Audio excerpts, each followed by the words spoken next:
Hi guys. In this video, we will discuss how to set healthy boundaries at work. Albert Einstein once said, "A calm and modest life brings more happiness than the pursuit of success combined with constant restlessness." But why there is a need to set healthy boundaries at work? Not setting or failing to set healthy boundaries at work leads to experiencing emotional exhaustion, anxiety, fatigue, constraints of concentration, poor performance at work, a feeling of dissatisfaction or disillusionment with your job, etc.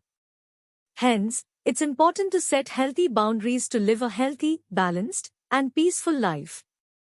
We copy and follow others and stick to the belief system that our purpose equals to our success in our career and becoming wealthy. But this is not true. A career is important in our life because that's our bread and butter. But at the same time, achieving success and money with a lot of negativity, stress, cheating, etc. might give you luxury, but it doesn't satisfy your emotional needs. Hence you are unhappy and not satisfied. So, you need to be extra careful while focusing and working to achieve targets. We need to analyze our actions and response while dealing with anyone at our workplace because our intention while working matters the most. Setting healthy boundaries at work and work done with pure and positive intentions decides your conviction, authenticity, and credibility. By doing this, we attract blessings while remaining balanced and at peace. This way you are more satisfied, retaining your mental peace and strength, and success will definitely follow you. If you are involved in any business, then dealing with uneasy clients is part of your business. Many small business owners encounter clients who drain their energy, criticize, and take time to pay. Dealing with such clients is a monotonous task. Hence, it's best to set healthy boundaries with these clients that may help you to overcome these issues. Setting clear expectations for client projects and starting your meetings on time will help establish boundaries. In this way, you will develop a sense of respect for your clients and your business. If your clients know that disobliging repeatedly is not tolerated, they'll be less likely to continue doing it. Having established boundaries, make sure they are documented. Discuss the terms of the legal document with your clients so they're aware of the boundaries you have set. Understanding your clients' perspectives and acknowledging their complaints is equally important. Never hesitate to ask your client to be very specific. To avoid future misunderstandings or miscommunications, keep a record of your communications with your clients.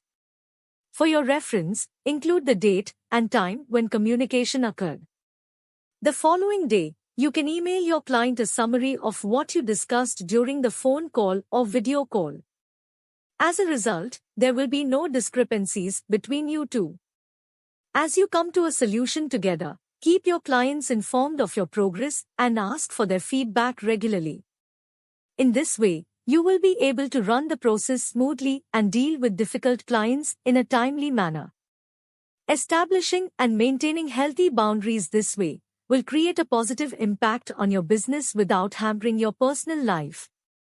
Finally, this will bring emotional satisfaction followed by peace and harmony into your life.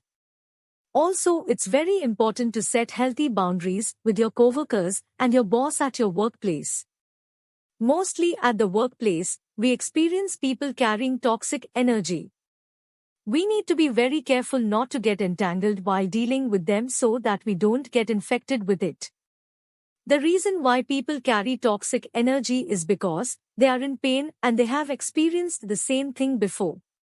Workplace sabotage is common. There are several types of backstabbers including finger pointers blame others for failures in projects. Slackers avoid responsibility and put others in charge. Belittlers throw insults and disparaging remarks. Credit thieves who grab credit for successful projects and steal your ideas. Rumor mongers spread gossip, lies, and half-truths that ruin reputations.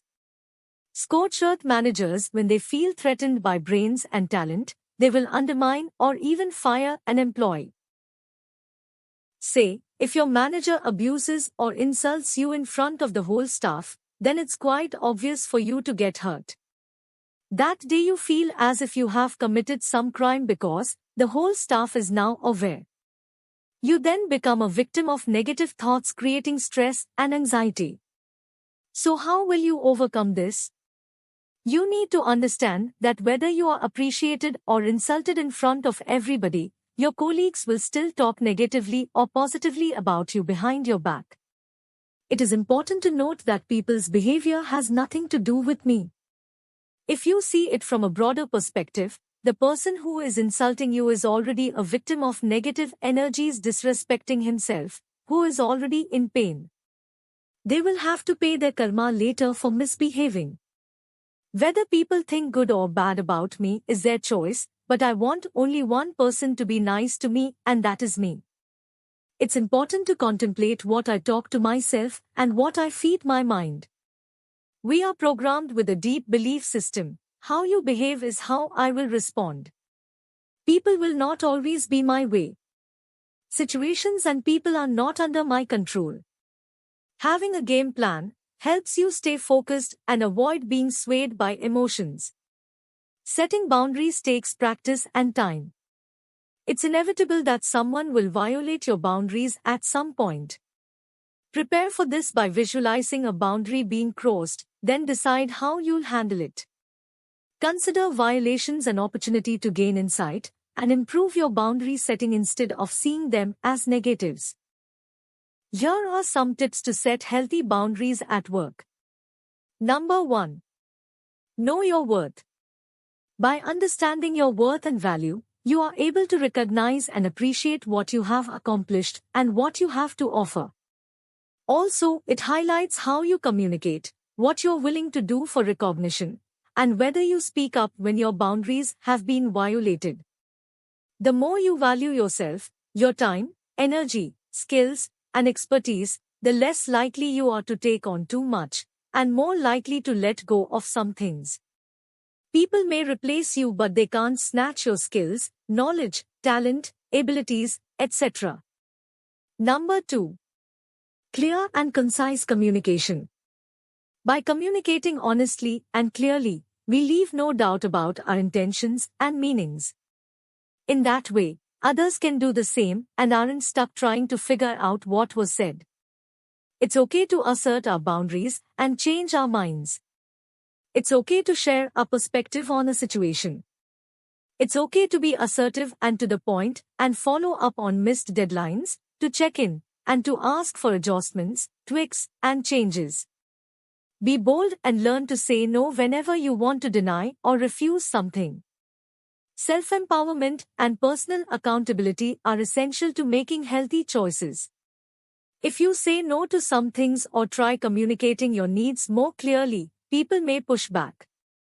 It may be tempting for people to test your limits, to see if you are serious about drawing the line.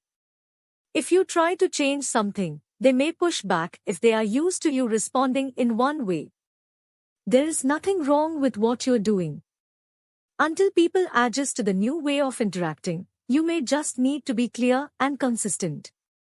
Number 3. Take a break. It's important to take a break or pause and give some space to yourself.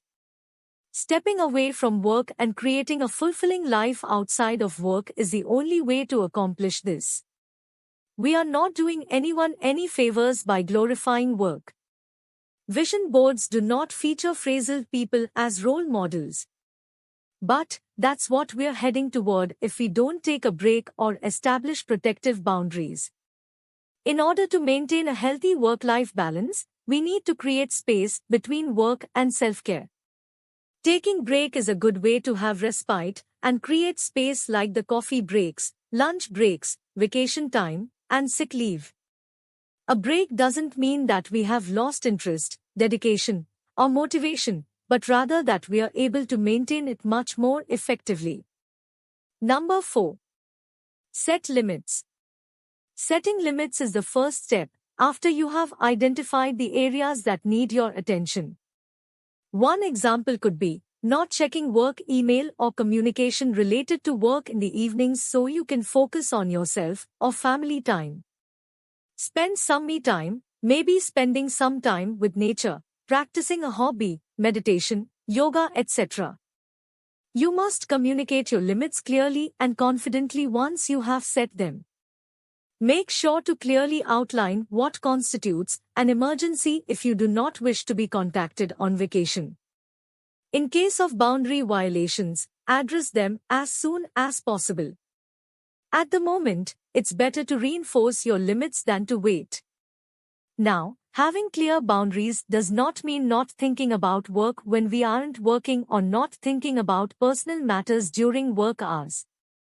We don't have switches in our brains to turn off who we are or what we have got going on. But boundaries encourage us to have dedicated work time and dedicated time to rest and rejuvenate. There should be a palpable mind shift, the lifting of the workload, and a sense that you're done for the day. If you like this video, don't forget to like, share, and subscribe.